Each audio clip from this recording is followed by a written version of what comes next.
Hey everybody. So in this video, I want to talk a little bit about the rules of Advanced Dungeons and Dragons, first edition.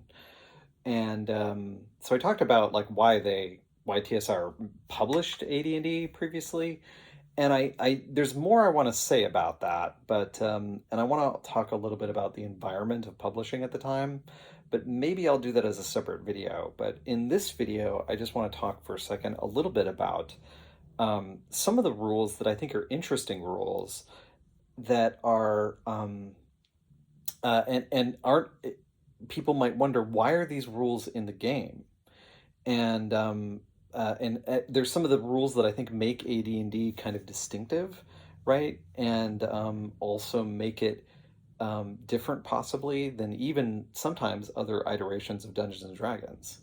Um, because a lot of this stuff either gets left by the wayside or just it's something that nobody really maybe just for some reason people just weren't utilizing those rules or whatever. There's a lot of that in Advanced Dungeons and Dragons. And so I'm going to talk about a few of those things. Certainly not, this isn't going to be an exhaustive video, certainly. I'm just going to sort of touch on a few things here. But So one of the things I think that's interesting about the game is that, and let me just say a caveat to this. I'm only talking about the original three core rule books, so that were written by Gary Gygax. I'm not talking about Unearthed Arcana or the later AD&D books. I'm talking only about the original three books. Okay, here. So one of the things that's interesting about those books is that there is no formalized skill system in the game, sort of. Later, like as I'm saying, I'm only talking about the three core books. Later on in these other books, they do eventually kind of come up with a sort of a skill system for AD&D, but it's a bit of an awkward fit. And then they try and refine that in second edition, and it's still kind of awkward, but that's what they have. Um, so at any rate, there's no skill system in first edition Advanced Dungeons and Dragons, and I think because the game isn't very, in some ways, doesn't seem to be interested in that kind of thing. But it's a bit of a mixed bag here, and we'll talk about why that is. So, okay, there is a chart you can roll on for what they call secondary skill. So it has things like jeweler and farmer and fisherman and what these kinds of things on it. So you can roll on that. So you can get potentially a set of skills that you would assume that somebody who's a jeweler would have those skills, right? So you would potentially be able to identify like valuable jewels and things like that. Maybe you could identify whether something was a fake or a real jewel, right? Also, you could do work to maybe mount a jewel in a particular thing, right? You could make jewelry, possibly, right? That could be an interesting, useful skill potentially, but there's no mechanics for that though. There's no numbers or die rolls associated with that. It doesn't tell you what to do with that information really at all. It just sort of presents you the list. Here it is, and just roll, and we'll find out like what it is. And I guess it's a kind of implied background, so that like is this what your family did before you then went off, and these were skills you learned growing up that you learned before you went off to become an adventurer, right? But it's not presented as background, it's presented as secondary skill. So it's this other skill set you have for some reason, right? Um, and I don't know that the rules list it as optional. I don't think it's necessarily listed as optional, but I think that how you use that is very much up to the dungeon master and the player, like how exactly we're going to use this. And it may never come into the game, but then it's one of those things where it might, and then the game master has to determine how that's going to be implemented. because there's no skill system in the game, it really leaves a lot of latitude for the game master to sort of determine how these things are going to be adjudicated, um, and because because the game doesn't tell you those things, um, and it seems like it would need to. Uh, it does start to sort of, like, I think that's both liberating and frustrating for people. Liberating in some way, meaning like, oh, hey, I can just figure this out at the table. Like, I can come up with my own system. Or I can just say, by what we call now GM fiat, I can just say, oh, well, yeah, you know what to do. Or, you go, sure, you're a jeweler, you can go ahead and make that. That's no problem. And that's part of just no role needed, right? Or maybe I'll make you roll on an attribute, possibly, or maybe I'll have developed my own system where we're going to derive a percentile from your attribute, and that's what you'll roll on. Or maybe I'll have you roll a d6 and I'll just set a probability. Oh, since you're skilled at that, you have like a 4 in 6 chance to successfully do that, or something like that, which is just another way of doing a percentile. But it's just, because nothing's systematized here. That's perfectly fine, right? That's one thing about the game. The game, Advanced Dungeons and Dragons, isn't systematized into any kind of core mechanic. It has all these different subsystems, all these different dice mechanics, all these different ways of solving or adjudicating problems, right? So it has all these different methods, and they're all kind of bolted on together. And I think that happens for a variety of reasons, but one of the reasons is I think because Gary Gygax, the designer, is just looking at this as, okay, well, he's just dealing with probabilities. So if this is the situation, what's the probability that might happen, right? And so he tries to create probabilities based on his sort of modeling some kind of a reality, right? And that's what's gonna that's what the percentiles are sort of informed by. That's what the probabilities are informed by, even though he doesn't comment those in a singular way. Like I said, it might be a d6 or a d8 that you're rolling. It might be a percentile dice. Or it might be just something wide open, like the secondary skills, where he's just like, hey, I'm not going to tell you how to adjudicate this, just figure it out. And the game does start with a discussion of probabilities. So, like, there's a whole thing about how to get probabilities out of dice. And I think that's cueing you to be like, look, you're going to have to do a lot of this on your own. If you're the dungeon master, like, the idea is that you're going to have to bring a lot of these things to the table with you, these tools, in order to solve problems at the table. And sometimes that means just rolling a dice and having to figure out what to do based on that. And you can kind of determine the parameters for that. That's kind of, in some ways, inviting the DM to become a bit of a game designer. And in many ways, that's what, like original Dungeons and Dragons, AD&D is still kind of asking you to fill in these gaps and determine how you're going to do it at your table. So that's ironic, considering the situation I described in the other video I made about why they publish Advanced Dungeons and Dragons, because you think that they would provide some kind of a skill system, especially when I think everybody was kind of battering on Gary's door, telling him, you should create a skill system. Look at all these other games now. They have skill systems and things like that. RuneQuest had come out the year before, and it has a very elaborate, very well designed skill system.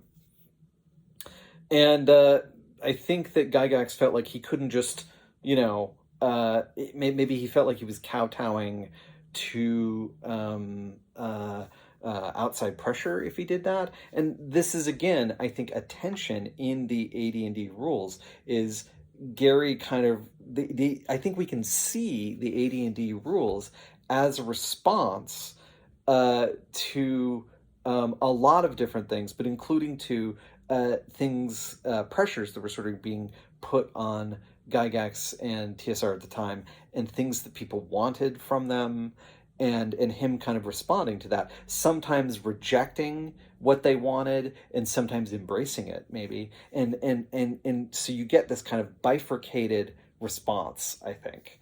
And that's why I feel like the game is the way it is, ultimately. Um, okay, so we've got no skill system, no unified mechanics. We've got these probabilities, a lot of asking the dungeon master to sort of do his sort of on the fly system building of like how you're going to adjudicate these things. In some cases, obviously, it tells you how to do it, quite clearly, right? Thieves, right, and assassins. Here's a percentile roll. Rangers doing tracking. Here's a percentile roll, right? And it's very clear about that. And obviously the combat rules, it's very clear about the numbers you're supposed to be rolling and what dice you're supposed to be doing and like that kind of thing. We can get into the combat system maybe a little bit. I'm not sure how much I'm going to do that in this video because combat's a whole thing unto itself, right? But I just wanted to sort of say that like the game does have prescriptive rules in a lot of places, but then in other places it just doesn't, like skills. And again, there's no unified mechanics here. We're sort of dealing with it in all these different ways. So, okay. Other rules that we get which are kind of these elaborate subsystems, are things for like dealings with hirelings.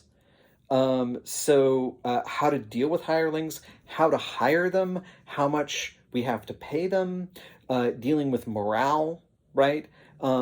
Lots of aspects of morale and tons of modifiers that depending on how we treat them and how we pay them and deal with our hirelings, there's going to be all sorts of modifiers that affect that.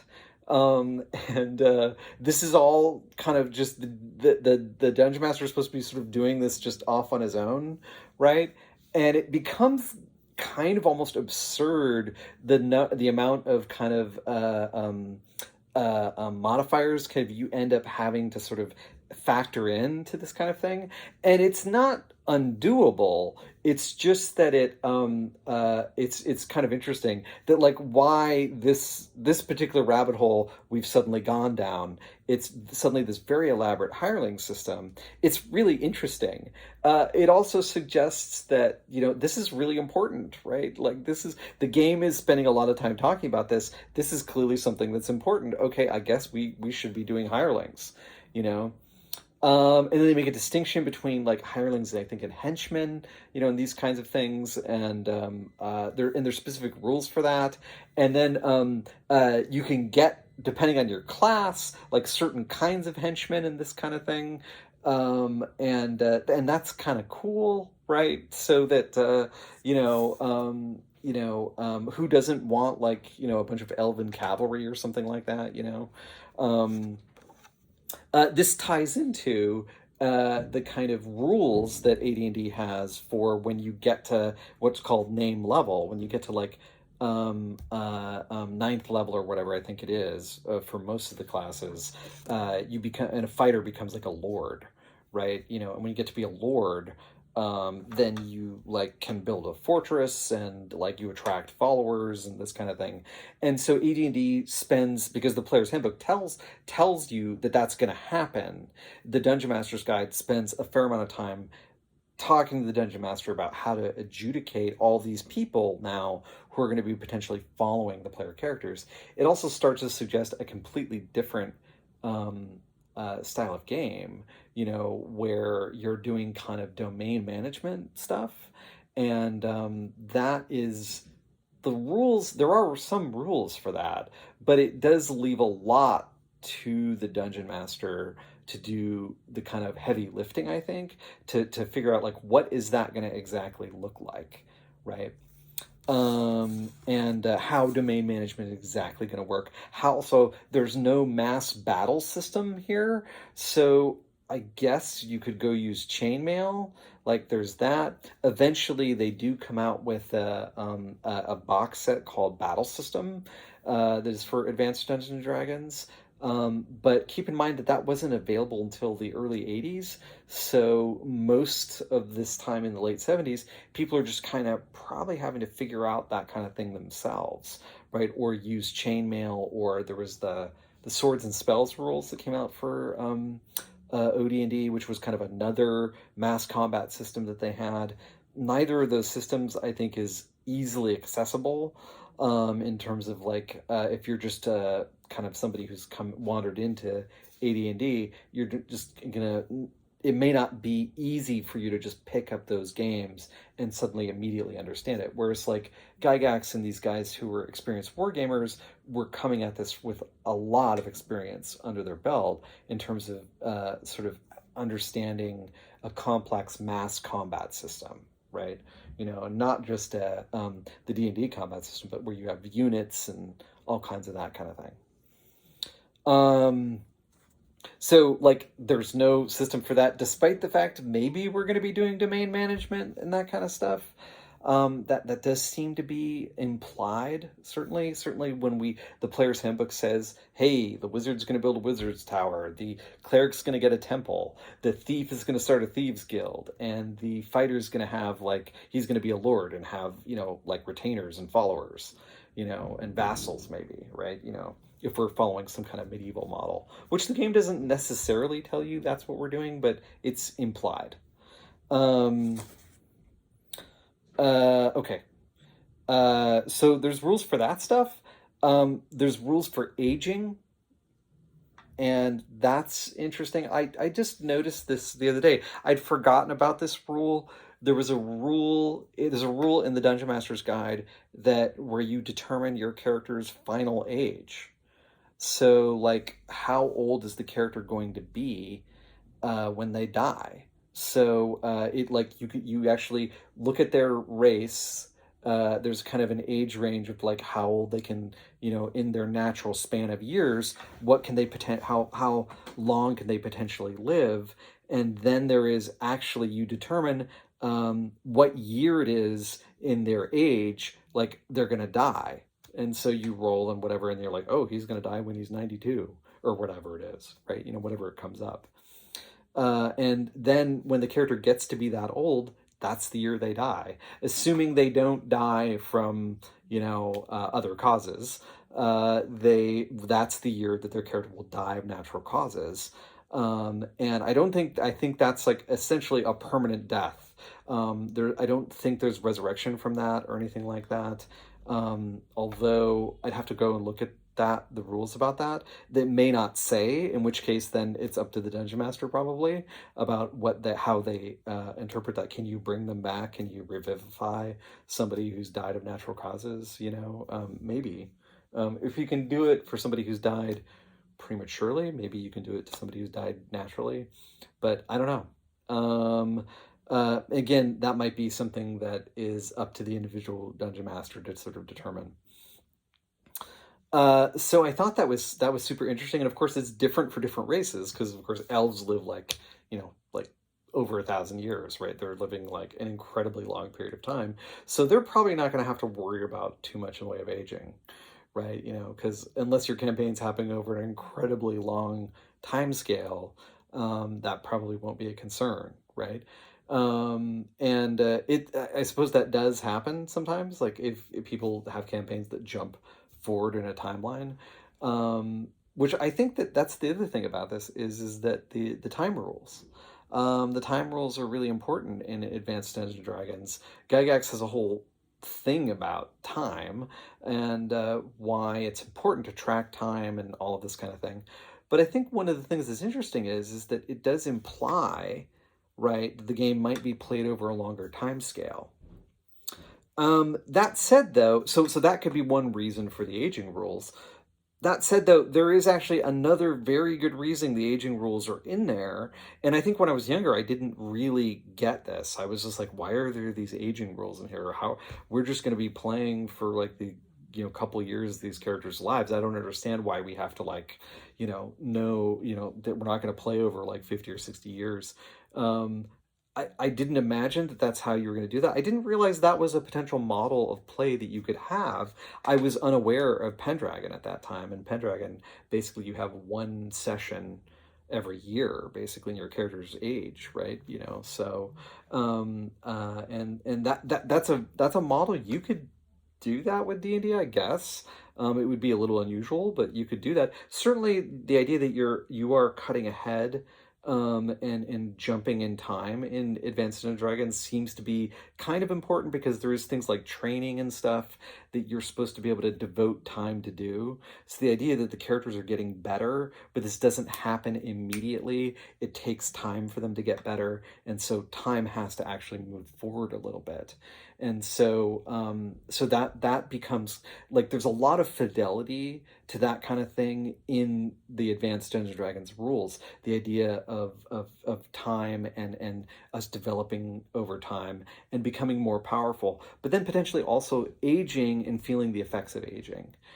Sometimes what that means is also you can roll for your starting age, and generally the characters can start. Some of them can start quite young, especially if you're a fighter. You can start quite young, whereas like magic users tend to be older, because they've already gone through. The idea is they've already gone through a long period of apprenticeship and training, so now they're sort of a wizard out on their own or whatever, and now but they're older, right? So that, I think that was kind of neat. So it that tells you something, I think. um the other thing that is important about the aging rules is that there are monsters and spells and magical weapons, or items potentially, that can age you. So you can be magically aged forward. And if you were magically aged, then obviously it's going to be important to track how many years you aged, right? I know the wish spell, which is the most powerful spell in the game, basically, ages your character, right? So it ages the character up a certain amount of time. So you're kind of eating up years of your life. And when we realize, like, oh wow, that's why Gygax now has like an endpoint for your character. You not only have like a starting age, but we have like an ending age for your character, and you're eating up years of your life by using certain kinds of like super powerful magics. And if you eventually get to the end of your life, then that's it, right? And there may be no coming back from that. So that's really interesting. So there's a lot going on there, but there's also monsters that can age you and things like that. I think certain kinds of undead can do that, if I'm not mistaken. So suddenly we realize, like, oh wow, these aging rules are actually kind of important, right? Um, okay, obviously there's rules in there for lots of other stuff too. Elaborate rules about disease and illness and things like that. Lycanthropy, because of course it's going to be a thing. Somebody's going to be bit by a werewolf at some point, probably, and especially when you have werewolves in the monster manual, or a werebear or a were tiger or whatever, or a were shark if you're using the.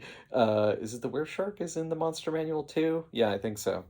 Um, but if you're using these other animals, right, these other were creatures, right, clearly somebody's going to get bit, and then you have to deal with the effects of lycanthropy, and how is that going to affect the character. And so there's like a couple pages, right, of rules just about lycanthropy and how to deal with that in the game. Which is like, that's interesting. So that these are clearly things that people had problems with. They had asked questions about, and were like, Gary, what do we do? And so he was like, okay, I'll put that in the rules. So now that's a thing. So now we know about aging. Now we know about lycanthropy. Now we know about these kinds of things. So I think that it's this kind of stuff that was like partly informing like a lot of the, I guess we could say, idiosyncratic things we see in the rules, right? A lot of this stuff isn't necessary. Some of this might be in the basic and expert sets, but I don't think a lot of it is, and we'll talk about maybe why that is um, a little bit. Uh, there's also very detailed rules for like creating NPCs and things like that. Campaign generation rules about like how to create an different areas and nations and governments and lots of discussion about this. Tons of advice about campaign building and just lots of DMing advice uh, throughout this whole book. Some of the advice is pretty good. Some of it is not good, I think. Um, uh, some of it is really very good. And then some of it, I think, especially some of the rules about uh, how to deal with problem players and things like that, isn't really helpful because a lot of it just doesn't and that's a whole complicated topic, and I don't really feel like that there's really space in the rules for Gygax to really deal with that in a substantive way. um he certainly could have gestured at something that was a bit more helpful, though I think he just kind of is like um he just has some bad advice, I think, about how to deal with problem players. It's one thing to say like, hey, if somebody's a problem, then don't play with them. Like he does kind of say that, but the other things he suggests maybe are not as helpful. Um, uh, but he also doesn't just say like, hey, talk to the person. Like he doesn't really say that, which would be, you would think, like the first thing you would do. Anyway, but uh anyway. Okay. And the combat system, I think what's interesting there, just I want to say just a few things about this, is that the combat system is much more elaborate than what we see in OD&D and basic D&D. It's much more concerned about tracking certain kinds of things. Specifically, one of the big things that comes in is this much more elaborate tracking of time, because we have not just turns and rounds like we do have in basic D&D, but now we also have turns, rounds, and segments. So a round is 1 minute long. A turn is 10 minutes long in the game world, but a segment is 6 seconds. And so that means that each round is composed of 10 segments. What's interesting then is you roll an initiative dice to see what segment the other party acts on. So that's kind of odd. You're rolling to see when they act, kind of, but you're trying to get initiative on them. So what you want to do is you want to roll high, because then they're going to act on that segment, and you're rolling a d6. So that's the other thing that's a bit odd, is you're only rolling for the first 6 segments. Those last 4 segments are kind of off in this like ghost land. Like I don't know what's going on with those segments, but like you're not, that's not going to be part of the regular initiative order. um you can't roll into those 4 segments. Eventually you could act on one of those, especially if somebody's casting a spell potentially, and we'll talk about that in a second. But like, so you've got those 6 segments, you're rolling, and then you're that, so it's that seems a little confusing. A lot of people solve that problem by just having the person roll, and the goal and that what they're rolling for is their own initiative segment, but or the parties, because you often are rolling for the side initiative rather than individual initiative. Although some of this can be modified by dexterity, so there's characters who can pop out of the regular side initiative order potentially. So you can see this is already a little sort of jumbled in its approach.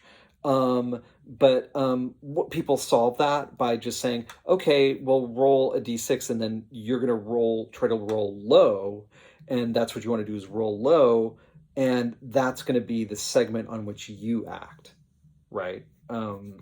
So you want to roll low, and that'll be the segment on which you act. So you're going to act on whatever segment you roll. So if you roll a 1 or a 2, you're going to act on segment 1 or 2. If you roll a 5, then you'll act on segment 5, right? So people solved it that way rather than looking at the other person's number, right? Okay, so there's that. Second edition solved this by just having you roll a d10, and that's the segment you act on. And rather than doing it the way the first edition book suggests, and also they opened up all 10 segments, right? So that you didn't have those like 4 segments that were kind of walled off over here. I guess one reason Gygax may have done that is because there's a lot of effects and things that may just happen later. And rather than having to track specific segments and say, okay, this will happen in this segment of the next round, rather than having to be that detailed about it, I think he may have had those 4 segments out in that like ghost zone, like I said there, because he just wanted you to then say, okay, well, this is going to happen. It'll happen in the end of round segments. Like we've all done our stuff, and there's like this end of round phase where there's like additional stuff that will happen. And that's I think why that is there, right? Also, in that end of round phase, there might be certain things that are specifically happening because one of the things that you really need to keep track of time-wise is spell casting, because spells have a specific casting time. And you need to look at that because in the player's handbook, you might think, oh, I'll just go ahead and cast the spell. And if you look and if it says 1 round, that means that it's going to be, it won't go off this round. It'll go off next round, right? And so that's like, okay, there's that. But it also might have a certain number of segments it takes. So it might say segment 6, or it takes 6 segments or 4 segments. Let's say 4 segments, okay? I'm casting a spell. It says it takes 4 segments. So here's the question. Do I start casting the spell at the beginning of the round and I act on segment 4? That's a reasonable interpretation. Or do I roll my initiative dice and then I have a segment number? Let's say I rolled a 3. Okay. Does that mean I then cast the spell goes off on segment 7? Yeah, that's a reasonable interpretation.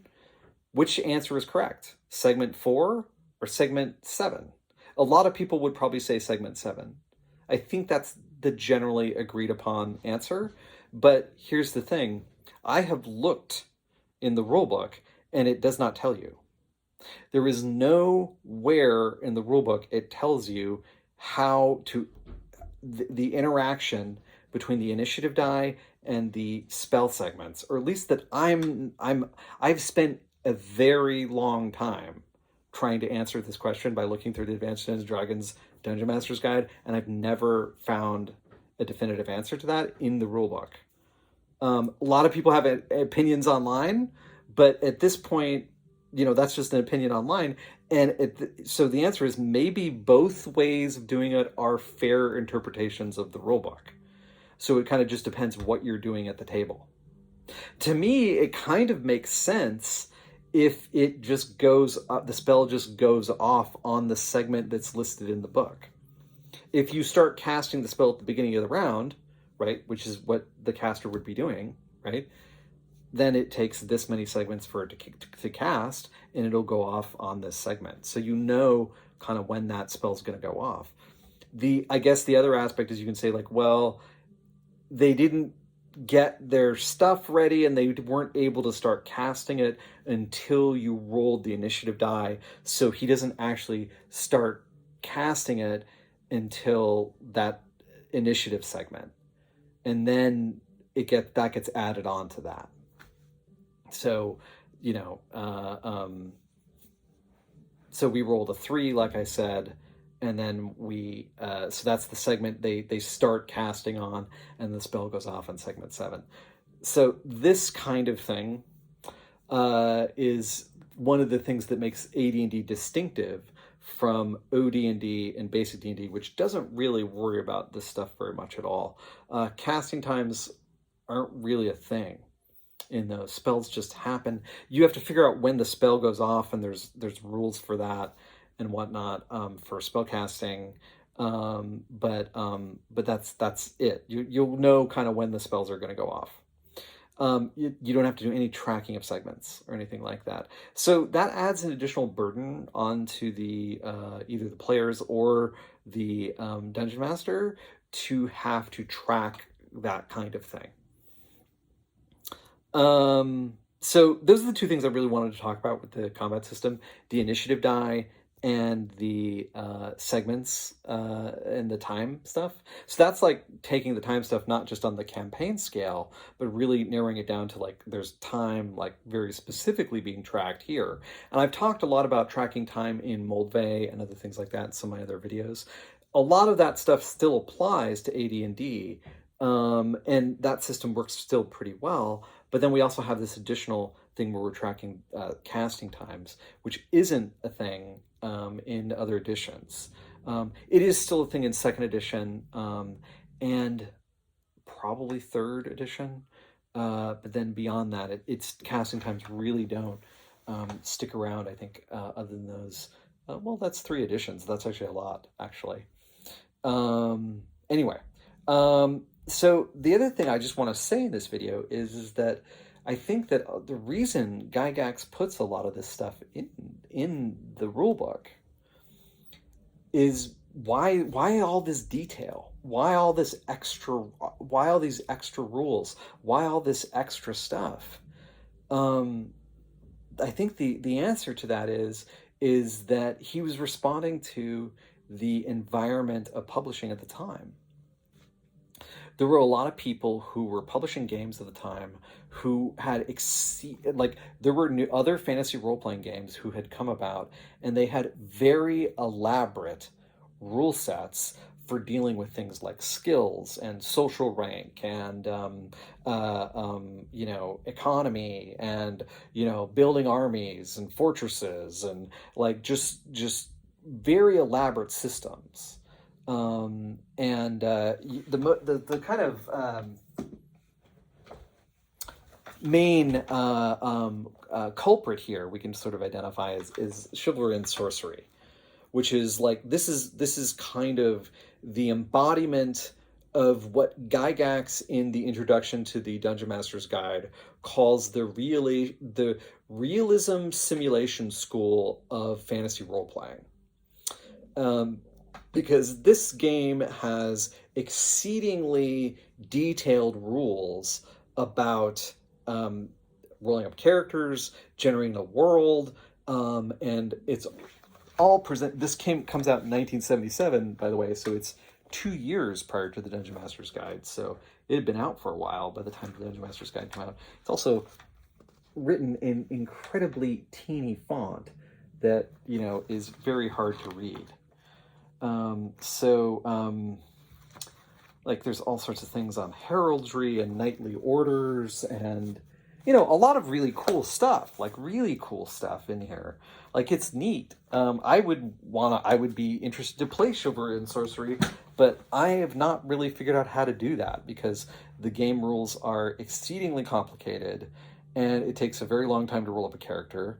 And I don't know that I have the wherewithal to run the game.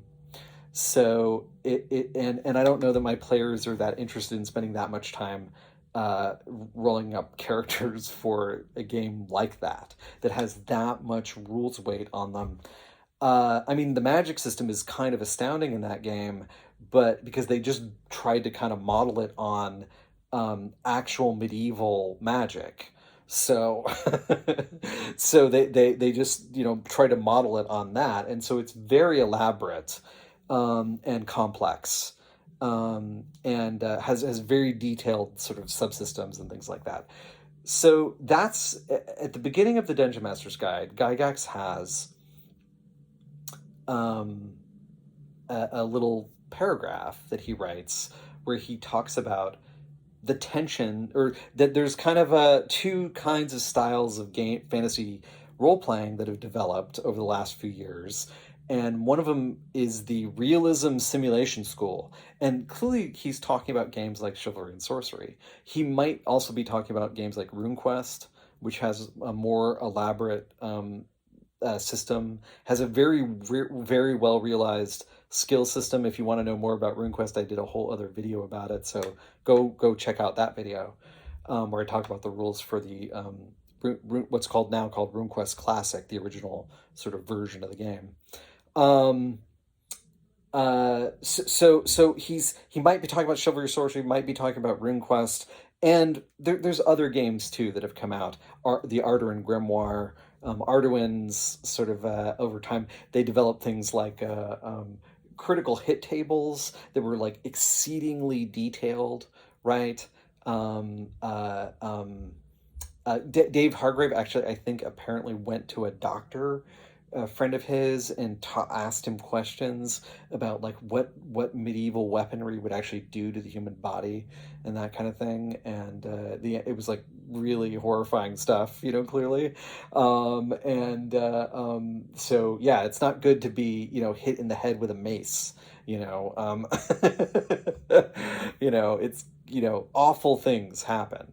And so he created these.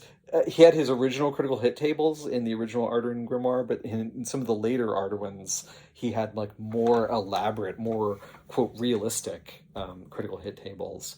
And that was clearly this thing that was like obsessing a lot of the fan base, which was got to be to drill down into what would really be happening, even though one of the reasons Gygax ultimately rejects that approach in that little paragraph is he says, this is a fantasy game.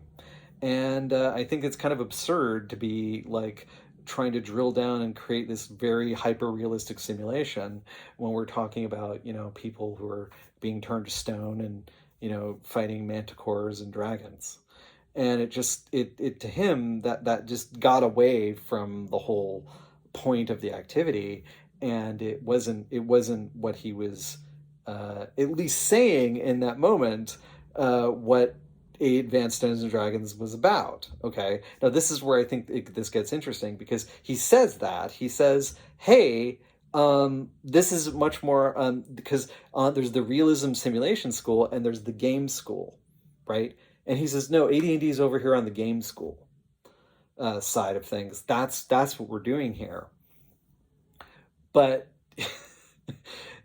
I just went through all of these rules about aging and like hyper detailed like tracking of spells and disease and what happens when you get lycanthropy, and really elaborate rules for dealing with hirelings and assassination. I didn't even mention that. Like there's a whole section about assassinations, and spying and things like that. Like, okay, so it's on the game side of things, I guess, but I guess he's just trying to account for a lot more activities the players would do, but it really does start to push into that area a little bit of realism simulation. So even though he's kind of rejecting that approach, right? And in some ways he does, right? There's no critical hit tables in AD&D. There's no hyper detailed rules about like social class or anything like that. There's no skill system, right? I mentioned that. There's no core mechanic. There's no. He doesn't go to those places and do that, right? But what's interesting is he does feel the need to put in a lot more detail. So I guess in his mind, what we were dealing with is a gamist sort of. I shouldn't probably use that term gamist, but a system that is focused on being a game, right? That is focused on being a game, and isn't interested as much in simulating reality. And we're happy to just be a game and happy to let some of this be abstract, but it's also going to be more detailed, for example, than Holmes Basic or Moldvay. And so what's interesting is if we look at this as kind of a continuum, over here we have chivalry and sorcery, right? And maybe over here we have Moldvay and Holmes, right? And I guess we could put other games in there like Tunnels and Trolls and things like they're very much over here on this side of like, hey, we're just going to play a game, right? And our concern is not as much simulating reality. We're just trying to have fun. Like that's kind of the mindset. And the people over here are like, no, no, no, we got to have critical hit tables and all of this kind of thing. And what happens when you get hit in the head with a mace and, all this kind of stuff. And then in the middle here, we have AD&D kind of like still Gygax saying, hey, we're over here on the game side. But there's so many elaborate rules in the game that it has started to kind of drift this way. And I think as the game evolved, eventually it was being pulled more and more and more in that direction, right? So eventually they had to come up with a skill system. Eventually they had to kind of do these things that I think people were just now expecting from fantasy role-playing games, even though like D&D had never really had those, which is kind of interesting. So we definitely see this interaction happening between the marketplace and what people now seem to be wanting from fantasy role-playing games and what D&D is and what D&D is kind of evolving into. Okay, anyway, that's what I wanted to say here. I hope this is coherent in some way. I'm not sure what I'm going to call this video, but it's something I wanted to sort of get off my chest and something I've been thinking about AD&D for a while. Like, I guess, why are the rules the way they are? So anyway, hopefully that was interesting to you all. And gave you some things to think about. And obviously, you don't have to agree with me, but anyway, that's my take on it. And probably I'll change my mind about some of this at some point. But anyway, hopefully that was interesting, and I will see you in the next one. Thank you so much.